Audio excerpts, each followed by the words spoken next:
Okay, you probably have seen the curtail coin where in somewhat simplified way we are showing the opportunity loss from not using this power for this particular case, not of not mining the Bitcoin. Why is it simplified? Not because of these numbers. So these numbers are pretty precise. So they are the amount of power wasted by Britain by all the aggregate wind farms and the amount of money which has been paid to them.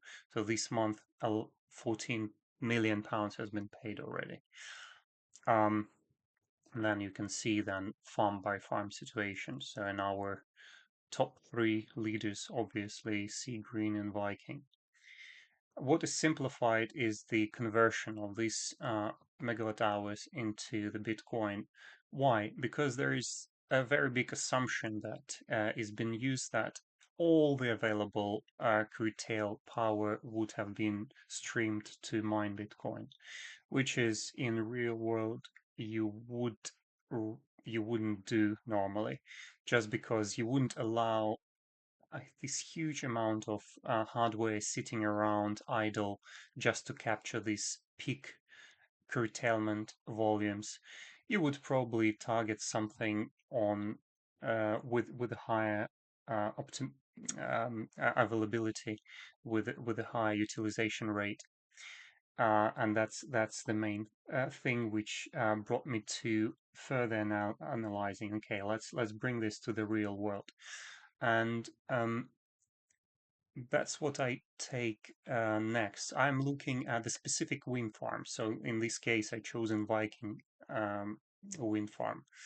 It's located in the north of Britain. By the way, this is another source, very good, by Robin, um, where you can find all the wind farms in Britain. Not all, but those which are connected to the balancing mechanism, but most of them. So here's our Viking farm, which is enormous amount of power, half a gigawatt. It's 100 turbines in the Shetland Islands. It's up in the north. And as I mentioned, they've been energized last year, and they've been already a top three wasters, along with some other farms down here, but all of them in the north. Um, and you probably know, just because all this demand is down there, and there are just several transmission lines which are often congested, and all that power which been generated is just doesn't go through this bottleneck, and so the wind power, the wind turbine is asked to be to stop the production, and for that amount of energy which could have otherwise be generated, they are getting paid.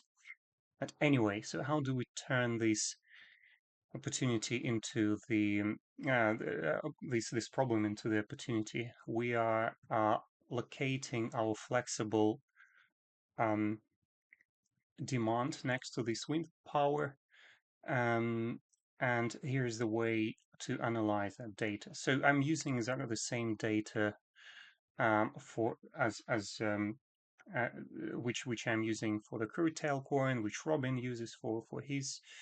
It's Alexon data, where I put on the chart the amount of power generated by the wind farm or shipped to the grid, and the amount of power which has been curtailed. And we are looking here for the date range between 1st of January until 1st of July, so half a year of 2025. They have received already 1.6 million pounds. 43% of the power could have been shipped but never been shipped because of the curtailment. And as you can see here, along the year from the 1st January until 1st of July, that's how it looked like. So sometimes you see there is no power at all, or there is sometimes most of the power being curtailed, and just like in this. But sometimes you have just periods where you don't have any curtailment, and So the main question is, okay, how do you turn this red curtail power into something that we can work with as a flexible data center? Um, but another piece of information just to show is what you also consider for building the business case is the money, obviously. So how do you analyze that 1.6 million which they receive? So in yellow bars here is the daily transaction which has been paid to the wind farm um, in total. So you can see here as they have been not curtailing, so no payments. And in the red is the price per megawatt hour, average price per megawatt hour for uh, because this is quasi-market situation. As you can see, at the beginning of the year, on average, the price was between £4 and £5 per megawatt, and then um, lately it has been close to 12 megawatts. So this also makes you think, okay, when you're proposing the flexible data center, what are the what is the minimum what the particular wind farm be interested um, to look at data center or anything else as alternative. So that would be their rock bottom price, let's say in this case. We know that obviously that these prices are going down as a progress. So actually, more and more farms are getting less and less pay, payments for per megawatt hour. So I would say from those which I've seen, Viking is receiving the least of any other wind farm so far because they have been energized very recently, and based on those new conditions, they are really getting peanuts. So again, so here, for example, I think on average it's like £10 per megawatt hour. So the next thing is just to analyze our power availability, and this is basically um, the power availability curve, which is usually those who are dealing with intermittent power generation. Uh, uh, they're familiar with this, but it's simply to show how to help you estimate what is that optimal amount of power, or what is the amount of power you would have available on this particular site. So if, if we had put our flexible demand next to the Viking farm, 37% of the time it would have any power. So that means that almost, yeah, so more than 60% of the time that data center would be idle. And then with maximum available power would be 440 megawatt, which is really rare. You can see 0. So okay, maybe you can just go so down. So you have 300 megawatt available just 1% of the time.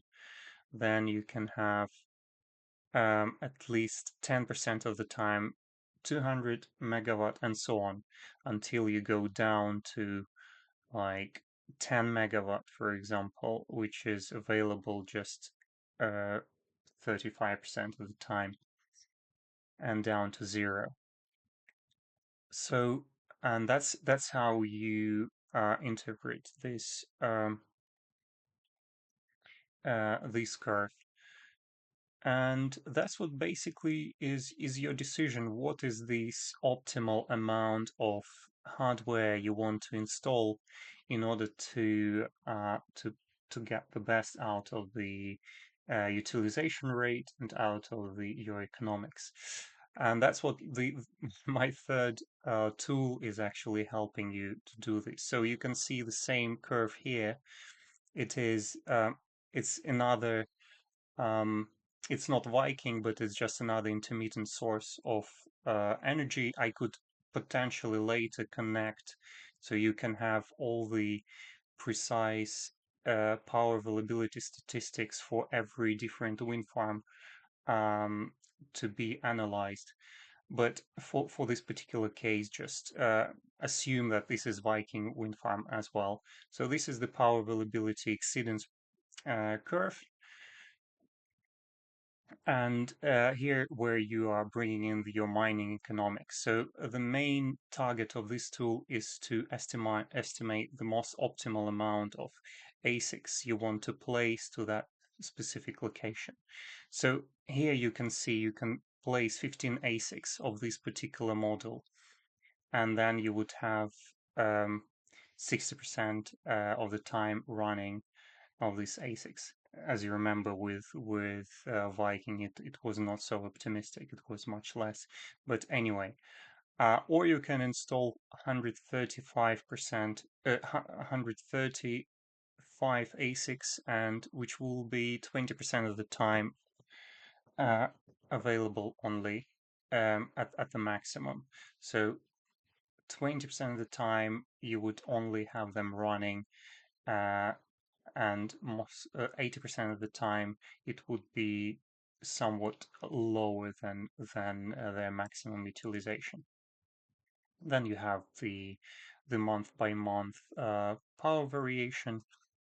But and this is this sort of calculator which you could input all your data of the price you pay for your ASICs, your mining fee, your mining pool fee, and adjust it. So, for example, if it's 1.5%, not 2%, of course, your discount rate. Let's make it a bit more optimistic. Your annual operating cost. So, let's say you would have 50,000 to run that 10 megawatt data center, and additional upfront costs which you would let's say you would have to spend for building the warehouse. Let's say you would need to spend, I don't know, 200,000 for the container.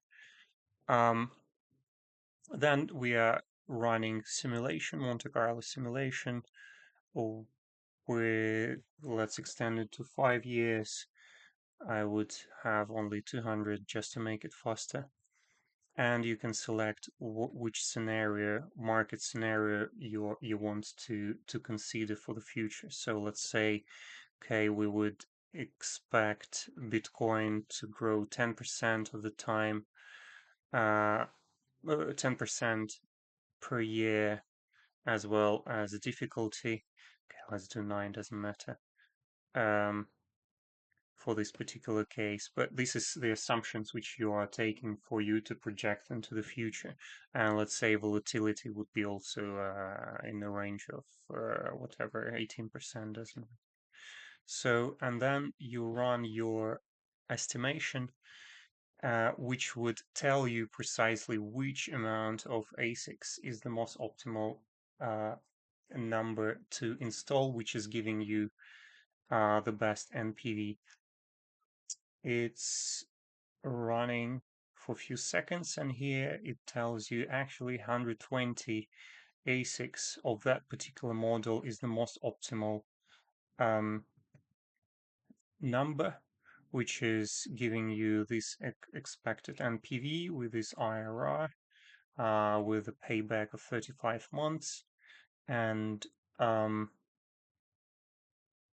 also risks analysis. So, for example, 120, it's the highest NPV with least risks in this case. And yeah, a little bit of executive summary, which is describing a little bit of reasonings. So that's how you go around this